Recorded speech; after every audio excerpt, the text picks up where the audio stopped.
Joe and Che have done it. It's third time lucky. Kim Ga-eun, it's been a long, long wait for her.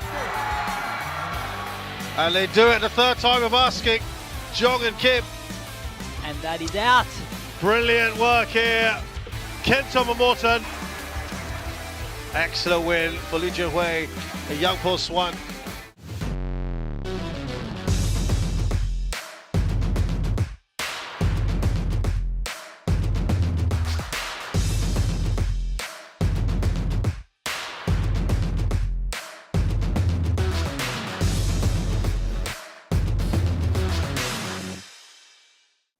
Hello everyone and welcome back to Badminton Weekly with me, Jasmine Lim.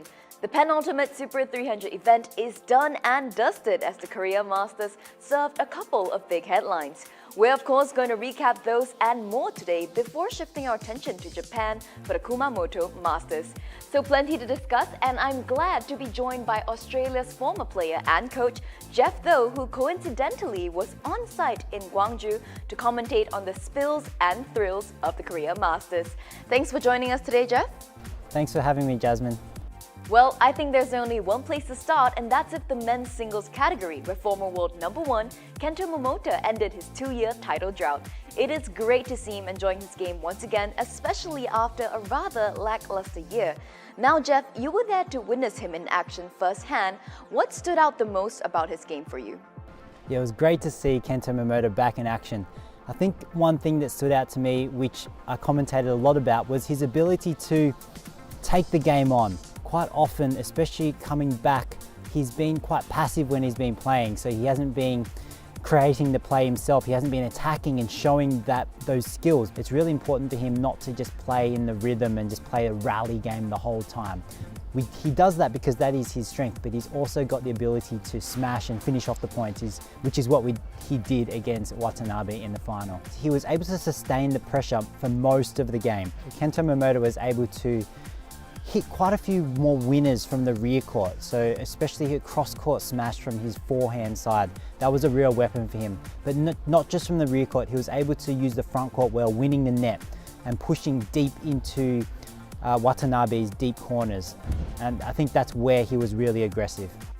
Momota's aggressive approach also saw him walk away with the title without dropping a game, leading fans online to declare the king is back. Jeff, what is your take on this, and is he on his way back to his prime? Well, I'm not sure he's totally back. I still think there's things that he hasn't quite got like he did last time, but a lot of it I think is coming from confidence now.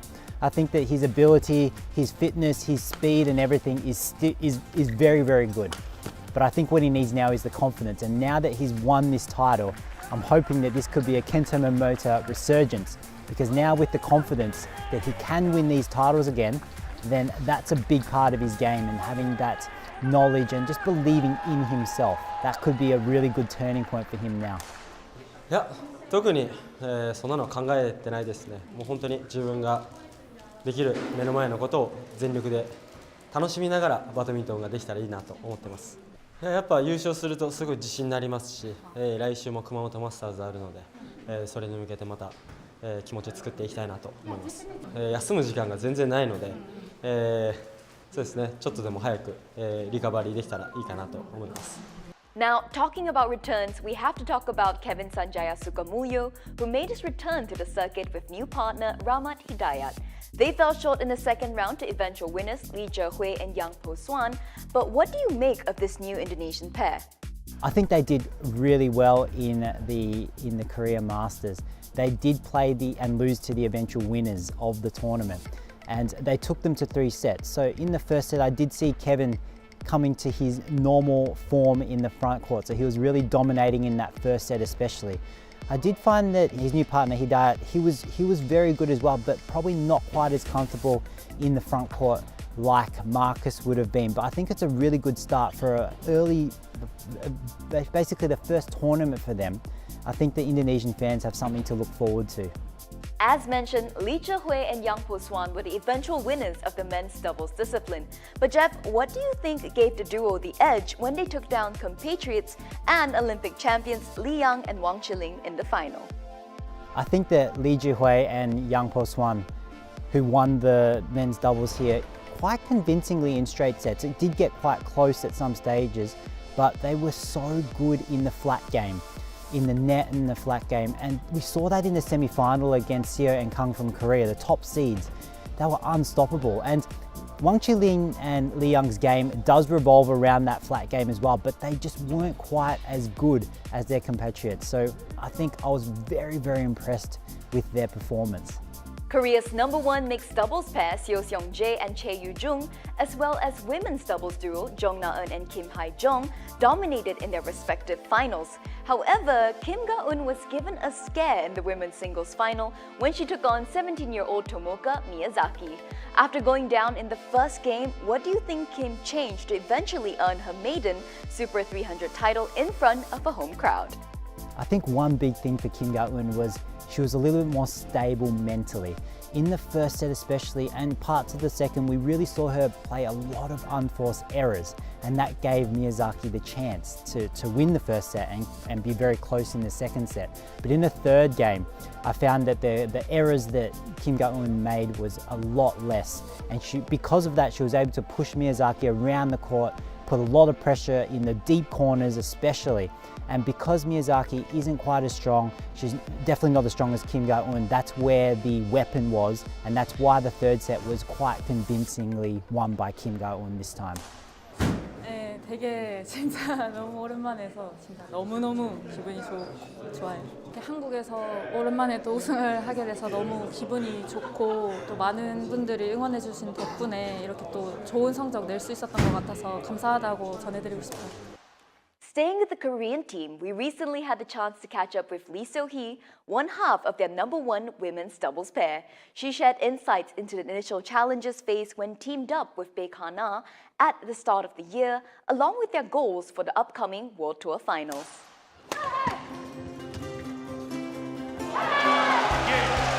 And that's a really big win for Baek Ha-na and Lee So-hee.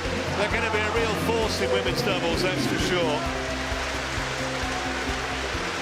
일단 올 초에 이제 파트너가 교체가 되고, 저희가 좀 랭킹 올린다고 정신없이 좀 시합을 다니고 진짜 한 게임 한 게임 좀 거기에 집중해서 하다 보니까 성적이 좀 좋은 게 좀 자연스럽게 따라온 것 같고, 운이 좋게 좀 좋은 성적이 나서 되게 기분 좋게 달려온 것 같아요.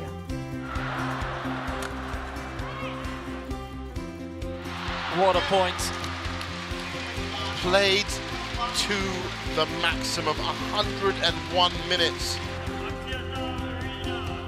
일단 처음에 하나랑 이제 한다고 했을 때 플레이적으로 되게 안 맞을 거라고 생각했거든요. 약간 저는 빨리빨리 공격적으로 하는 걸 좋아하는데, 하나는 약간 좀 수비적이고 좀 플레이를 빨리 가져가는 스타일이 아니라서 그 부분이 좀 안 맞을 거라고 생각을 했는데, 제가 좀 요구하고 원하는 좀 방향을 좀 하나한테 얘기를 하면은 하나가 그거를 빠른 시일 내에 빨리빨리 이제 그거를 해줘가지고 좀 빠르게 맞을 수 있었던 것 같아요.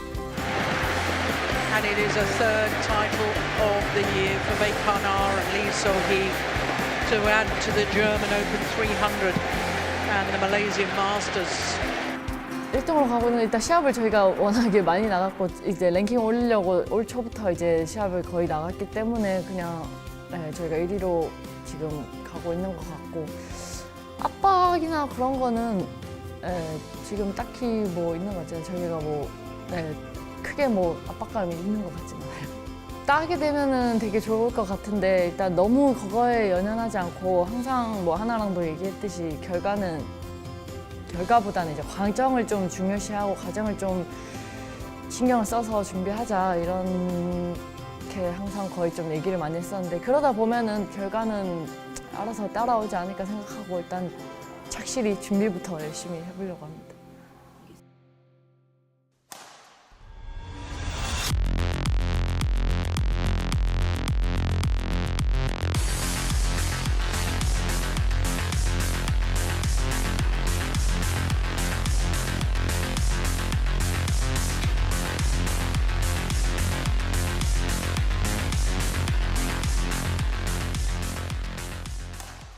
The season trudges on, and with just 3 tournaments left before the World Tour finals, the Kumamoto Masters will be important, won't it? Especially in the men's singles category, where only the world champion, Kunlavut Viditsan, has managed to book his place in the finals. Yeah, because there are no definite entries into the World Tour finals. It's up for grabs for a lot of the men's singles players, and you see the men's singles category in itself, anyone I think in the top 20 or top 25 even can beat each other. So I think these last 3 World Tour tournaments are going to be so important for that race to the finals. One match that stands out in the opening round is that of Lee Zizia and Anders Antonsen, both still in the running for a spot in Hangzhou and in great form going into Kumamoto. Now, we can expect yet another intense battle between the two here, but who would you put down to gain the important win here? I think we can expect Lee Zizia to be a little bit fresh because he did play 3 tournaments in a row. So that's the Asian Games, the Clash of Clans, Arctic Open, 4 tournaments, the Denmark Open and the French Open. So I think it was a wise choice to have a break from the Korea Masters so that he can play. And he's going to need that against Antonsen. Because Antonsen is always a tough person to play, is such a smart player. So Lee Zijia's going to have to bring his game for that first round. When Lee Zizia plays well, he can hit winners from anywhere, but when he's not 100%, when he's not hitting the lines like he's used to doing, then someone like Antonsen can really put him under pressure, because Antonsen's someone who follows the game plan so well, doesn't really give away any free points. So I think that's going to be so important that Lee Zizia is really focused and he needs to get a really good start to build that confidence, because Lee Zizia is a very confidence-based player, I think.